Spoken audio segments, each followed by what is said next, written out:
अस्सलाम वालेकुम, मेरा नाम अयूब है। मैं वीडियो प्रोडक्शन सीरीज़ के साथ हाज़िर हूँ। आज पहली एपिसोड में हम डिस्कस करेंगे स्टोरी टेलिंग, आइडिया क्रिएशन। किसी भी कंटेंट को क्रिएट करने के लिए या वीडियो क्रिएट करने के लिए बहुत ज़रूरी है कि हमारे पास एक आइडिया हो, हमारे पास एक स्टोरी हो। जब तक ये दोनों चीज़ें नहीं होंगी, कंटेंट क्रिएट नहीं हो पाएगा।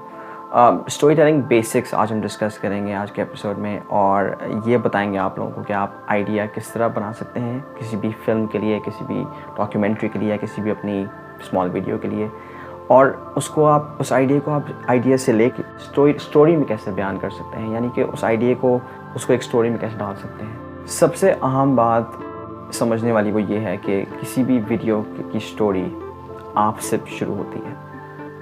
वो किसी और शुरू नहीं होगी। अपनी पहली वीडियो का जो आइडिया है वो आपसे शुरू होगा। जो भी आप स्टोरी लिखेंगे वो अपने बारे में लिखेंगे, वो अपने एक्सपीरियंसेस के बारे में लिखेंगे, आपकी जो अपनी चीज़ें हैं उनके बारे में लिखेंगे, जो चीज़ें आपको पता है आप उनके बारे में लिखेंगे। सो किसी भी स्टोरी में दो अहम चीज़ें होती हैं, एक होता है उसका स्ट्रक्चर और एक होता है उसका पर्पस, यानी कि उसका मकसद और वो किस तरह, और उसका स्ट्रक्चर किस तरह का है।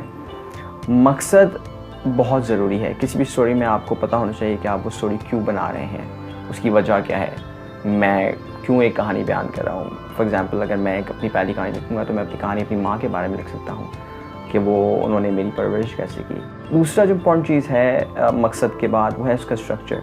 किसी भी कहानी के स्ट्रक्चर में एक इंट्रोडक्शन होता है, एक मिड पॉइंट आता है, और फिर एक कॉन्फ्लिक्ट होता है, और फिर एक रेजोल्यूशन होता है। तो 4 से 5 चीज़ें मिला के एक अच्छी कहानी या उसका एक अच्छा स्ट्रक्चर बन सकता है। किसी भी स्टोरी टेलिंग में 6 एलिमेंट्स होते हैं। सबसे पहले जो एलिमेंट जो आपको नज़र आता है किसी भी स्टोरी में, वो लोकेशन होती है या सेटिंग होती है कि वो स्टोरी कहाँ सेट है, उसमें उसका वक्त क्या है, उसका टाइम क्या है, उसका साल क्या है, उसकी जगह कौन सी है। आप लोगों ने मूवीज़ में देखा होगा कि नीचे लिखा हुआ आ रहा होता है कि कराची 1945 या न्यूयॉर्क 2002। ये सेटिंग इसलिए ज़रूरी होती है कि किसी भी ऑडियंस को ये बताना ज़रूरी है कि हम लोग इस वक्त कहाँ हैं, ये कहानी कहाँ से शुरू हो रही है, या ये कहानी कहाँ इख्तिताम होगी। लेकिन उससे अगर आपको बताना है ये कहानी कहाँ शुरू हो रही है, तो आपको थोड़ा सा ऑडियंस को बताना पड़ता है कि हम कहाँ हैं इस वक्त, कौन से सन में हैं, हम कौन सी जगह पे हैं, और वहाँ का मौसम कैसा है। अगर बर्फ़ पड़ रही है तो वो क्यों पड़ रही है, सर्दी है, तो ये सारी चीज़ें, सर्दी है या गर्मी है, तो वो सारी चीज़ें एक लोकेशन या एक सेटिंग से आप आराम से दिखा सकते हैं। जो स्टोरी एलिमेंट का सेकंड एलिमेंट है वो है उसके कैरेक्टर्स स्टोरी की जान भी होते हैं। किसी भी स्टोरी में 2 तरह के कैरेक्टर्स होते हैं, एक होता है प्रोटैगनिस्ट और एक होता है एंटागनिस्ट। प्रोटैगनिस्ट जो होता है वो एक मेन कैरेक्टर होता है, वो हीरो भी हो सकता है, हीरोइन भी हो सकती है, लेकिन जो कहानी है वो प्रोटैगनिस्ट के अराउंड घूमती रहती है। कि किसी भी प्रोटैगनिस्ट का एक गोल होता है, उन्होंने वो गोल हासिल करना होता है, और जो लिखने वाला होता है कहानी, वो पूरी कहानी उन्हीं एक प्रोटैगनिस्ट के अराउंड या 2 प्रोटैगनिस्ट के अराउंड, आपके ऊपर डिपेंड करता है, के अराउंड घुमाता है। उसके अलावा हमारे जो प्रोटैगनिस्ट के गोल्स के दरमियान जो कैरेक्टर आता है वो कहलाता है एंटागनिस्ट। एंटागनिस्ट का काम ये होता है कि वो प्रोटैगनिस्ट को रोके, उसको उसके गोल्स पे पहुंचने से रोके। नेक्स्ट जो एलिमेंट है किसी भी स्टोरी में, वो है प्लॉट एक सीरीज़ ऑफ इवेंट्स होते हैं जो आपकी स्टोरी को डिफ़ाइन करते हैं। उस प्लॉट में आपकी स्टोरी का गोल भी डिफ़ाइन हो सकता है।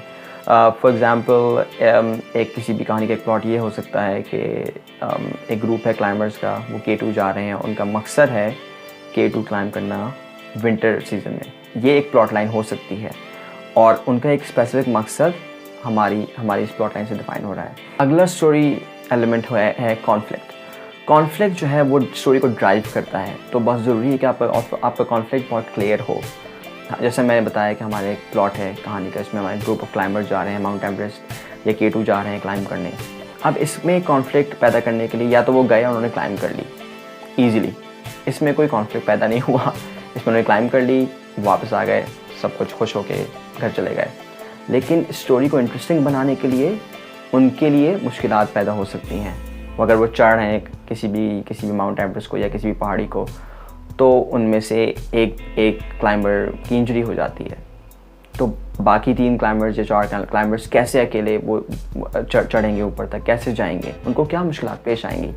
ऑडियंस को ज़रूरी है कि वो इमोशनली अटैच हों कहानी से, क्योंकि जब भी किसी कहानी में कॉन्फ्लिक्ट होगा तो वो जो आपका जो प्रोटैगनिस्ट है, जो मेन कैरेक्टर है, उसकी बहादुरी सामने आएगी। जब तक उसकी बहादुरी सामने नहीं आएगी वो आपको हीरो नहीं दिखेगा। जो फाइनल 2 एलिमेंट्स होते हैं किसी भी स्टोरी के, वो होता है थीम, उसकी वो स्टोरी किस चीज़ के बारे में है। क्या वो स्टोरी किसी पहाड़ी इलाके में बेस्ड है तो वो किसी वहाँ पे विमेन के बारे में है, पहाड़ी इलाके में विमेन कैसे रहती हैं, या उसकी थीम ये भी हो सकती है कि पहाड़ी इलाकों में पानी अगर है तो पानी कैसे लाया जाए, पानी की कमी है तो पानी कैसे लाया जाए। किसी भी स्टोरी को जब आप लिखेंगे तो वो बहुत ज़रूरी है कि उसमें एक इमोशनल एंगल हो। जब तक वो इमोशनल नहीं होगी वो ऑडियंस को नहीं भाएगी। उसमें अगर इमोशनल एंगल नहीं होगा तो बहुत मुश्किल होगा वो स्टोरी कैचअप करे किसी भी ऑडियंस के साथ। तो इन एलिमेंट्स से आप खेल के किसी भी कहानी को एक हैप्पी कहानी बना सकते हैं या किसी भी कहानी को एक सैड कहानी बना सकते हैं। ये आपके ऊपर है। इस एपिसोड में हम आखिर में 2 फिल्म मेकिंग स्टाइल्स को कवर करेंगे। एक है डॉक्यूमेंट्री फिल्म मेकिंग या डॉक्यूमेंट्री स्टोरी टेलिंग, और एक है fiction story telling. Documentary film making या डॉक्यूमेंट्री स्टोरी टेलिंग में आप एक एक्चुअल असल कैरेक्टर की कहानी बयान करते हैं। जब भी आपका कैरेक्टर एक असल इंसानी कैरेक्टर होगा, एक असल लिविंग पर्सन होगा, तो वो स्टोरी डॉक्यूमेंट्री फिल्म मेकिंग कराएगी। आप एक डॉक्यूमेंट कर रहे हैं किसी असल इंसान की कहानी। जो दूसरी फिल्म मेकिंग होती है वो कहलाती है fiction film making. Fiction film making में आप अपने कैरेक्टर्स खुद बनाते हैं, आप अपनी कहानी खुद लिखते हैं। इस एपिसोड के बाद जब आप लोग अपनी पहली स्टोरी लिखना बैठें तो बहुत ज़रूरी है कि आप उसको एक स्क्रिप्ट फॉर्म में लेके आएँ। उसमें कैरेक्टर्स एक दूसरे से क्या बात कर रहे हैं, उन कैरेक्टर्स का मकसद क्या है उस कहानी में, और उसके साथ साथ उनके डायलॉग जो हैं वो आम फहम होने चाहिए। वो बहुत, ताकि जो भी ऑडियंस है वो अगर देख रही है तो उनमें अपनाई आता है, वो समझे कि हाँ ये लोग हम में से ही हैं शायद। किसी भी कंटेंट के लिए ज़रूरी है कि आपकी स्टोरी टेलिंग स्ट्रॉन्ग हो। आपको कहानी का तो पता सबको होता है, लेकिन कहानी बयान करना, कहानी सुनाना एक अपना ही आर्ट है। तो अगर आपको ये पता है कि आपने कहानी किस तरह बतानी है, क्या उसका स्ट्रक्चर हो सकता है, वो कहानी किसके बारे में है, क्यों है, ये सवालों के जवाब बहुत इंपॉर्टेंट हैं स्टोरी टेलिंग के लिए। हमने शुरू में आपको जैसे बताया कि स्टोरी टेलिंग आपसे शुरू होती है। आपने सबसे पहली कहानी जब लिखें तो आपके बारे में होनी चाहिए या आपके एक्सपीरियंसेस के बारे में होनी चाहिए। उसके बाद हमने डिस्कस किया कि किसी भी कहानी का पर्पस क्या होता है, plot, location, setting, conflict resolution, story structure क्या होता है, उसके बारे में बात की। स्टोरी टेलिंग एक बहुत इम्पॉर्टेंट एलिमेंट है किसी भी कंटेंट का। सिनेमेटोग्राफी हो गई, लाइटिंग हो गई, साउंड हो गई, कैमरास हो गए, कैरेक्टर्स हो गए, वो सारे के सारे सर्व करते हैं स्टोरी को। वो सारे के सारे किसी भी फिल्म में अगर हैं तो वो स्टोरी को बयान करने के लिए हैं, वो स्टोरी को फर्दर करने के लिए हैं। तो इसीलिए सबसे पहला जो हमने लेसन आपको आज दिया है वो है स्टोरी टेलिंग के बारे में। Story telling is the beginning of the content. सबसे पहले स्टोरी टेलिंग आती है, सबसे पहले आप स्टोरी लिखते हैं, फिर आप कल को या फ्यूचर में जाके एक फ़िल्म शूट करते हैं, या अपने कैमरे से रिकॉर्ड करते हैं, या अपनी आवाज़ से कोई चीज़ रिकॉर्ड करते हैं, या एक डॉक्यूमेंट्री बनाते हैं। लेकिन सबसे पहले स्टोरी आती है, और स्टोरी इज़ किंग।